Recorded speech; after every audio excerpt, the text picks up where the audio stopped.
And then static versus dynamic. Resources remained at a fixed location. So your prep and holds, your anchor and holds. We have defendable space. We have safety zones.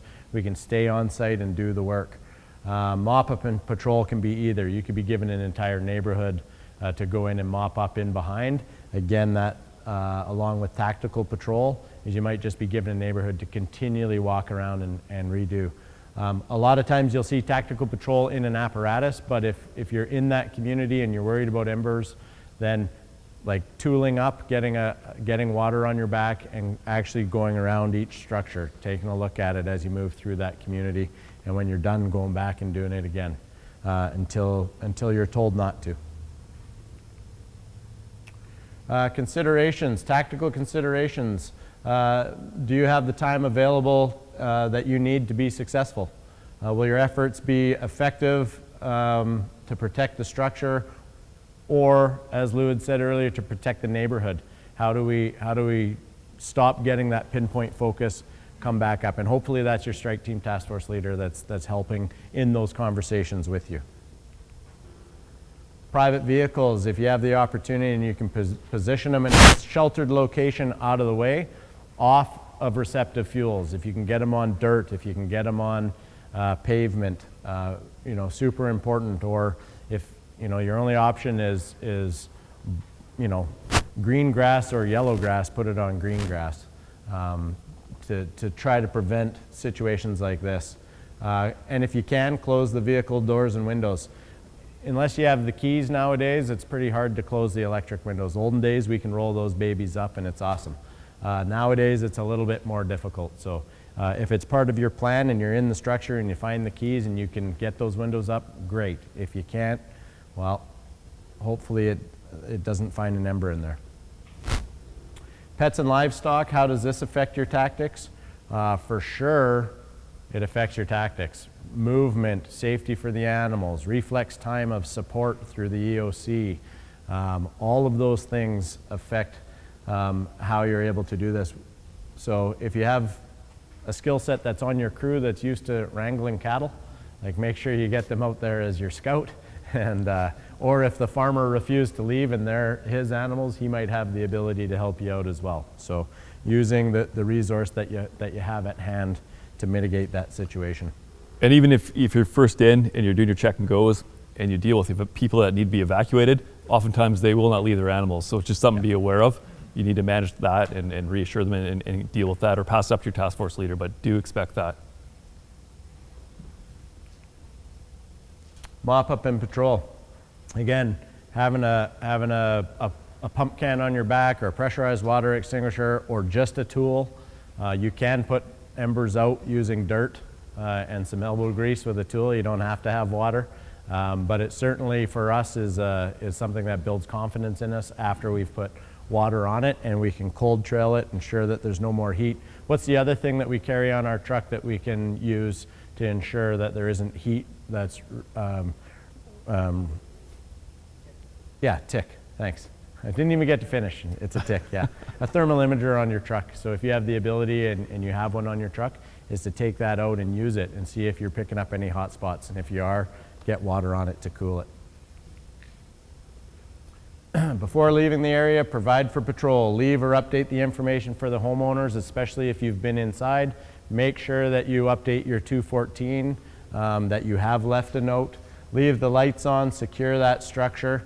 Don't lock the doors in case you need to go back in for whatever reason. Or it may not even be you. It might be another crew going by at a different time that's going to need to use that structure.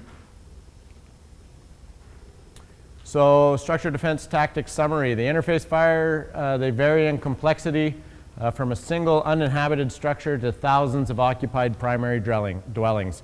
Interface versus intermix.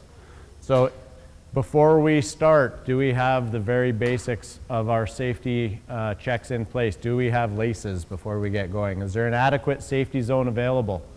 If not, we need to find one. The strategies and tactics contained in this unit will apply to any interface fire, right? If bump and run, tactical patrol, fire front following, combinations of all of them are going to be what we use. You're not going to get buried down just into one, I'm sure. And then to make sure that the firefighters, the people you're responsible for, they maintain vigilance as the incidents start to wind down. As we start to wind down, our guard starts to go down, and we start doing stuff that is no longer what we would consider safe and appropriate on the fire ground. So make sure that as a boss, you stay the boss right till the very end until you've demobbed and got back to your community. That is it. Oh, Lou. Last week, first live well, farm and ranch wilderness preparedness. And one of the things that he brought up is that there's a tactic or a movement right now for ranchers and farmers to do pre-plans and place them at the gate of their property. And it's something to probably make note to this group that you could come across a property that'll have a small cylinder with some documentation inside it about the property that identifies water sources, power sources, any of that. If they're moving cattle from one area to another, where gates are and roadways and all that kind of stuff. So it's something to be on the lookout for. It'll be posted at the gate entrance to the property, I guess. I haven't come across it personally, but it's something to be aware of, right? Yeah. Take it out of there, take a photograph of it, and put it back. Yeah. So Yeah, it's good not on point. the dash of your truck when somebody else needs it. Yeah. Awesome. Yeah, that'd be great. Okay. Any other questions related to the strategies and tactics piece of this? Awesome. Your firefighters are going to be responsible for the task level skills, like stretching lines, digging, patrol, all of that. You're going to be responsible for ensuring that we're successful with the tactics that have been given to us by our strike team or task force leaders. So, thank you. Great. Thank you very much, Chad and Brent, for taking us through the end of the day here. This is the closure of our Engine Boss workshop. But in closing, we'd just like to invite both Jack Blair with the Office of the Fire Commissioner and Kim Janowski with the BC Wildfire Service just to close the session up.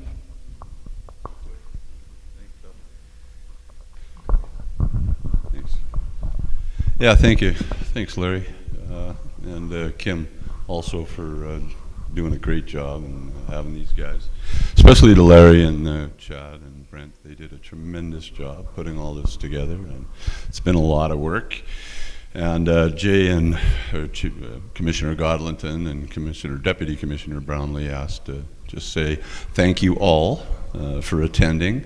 You did a great job, a lot of work put into this, and it's really great to see you all attend. So thank you on behalf of the Commissioner and the countless hours that you guys put in for all the training, and gals put in for all the training that you take over the whole year after year, it seems. Thanks for the lunch, coffee, and all the goodies.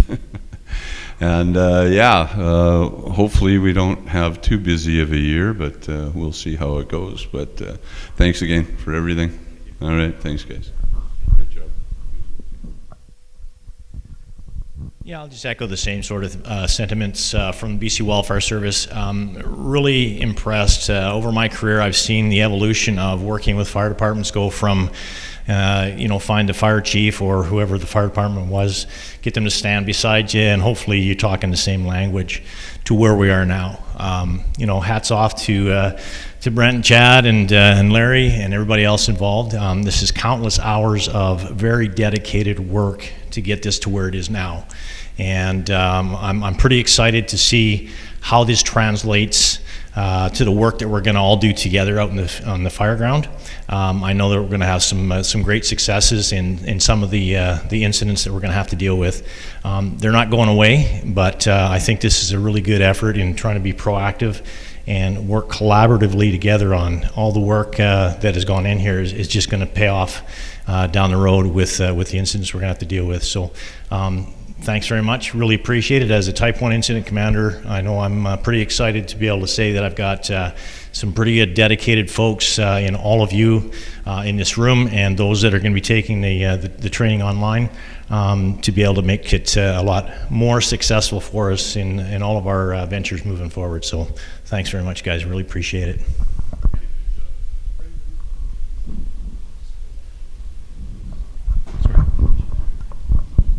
Yeah, so I just want to say thanks everybody for being here today. Again, as I mentioned, like 6-7 hours, a long time ago now. This had originally been designed as a course in the field for people in the field.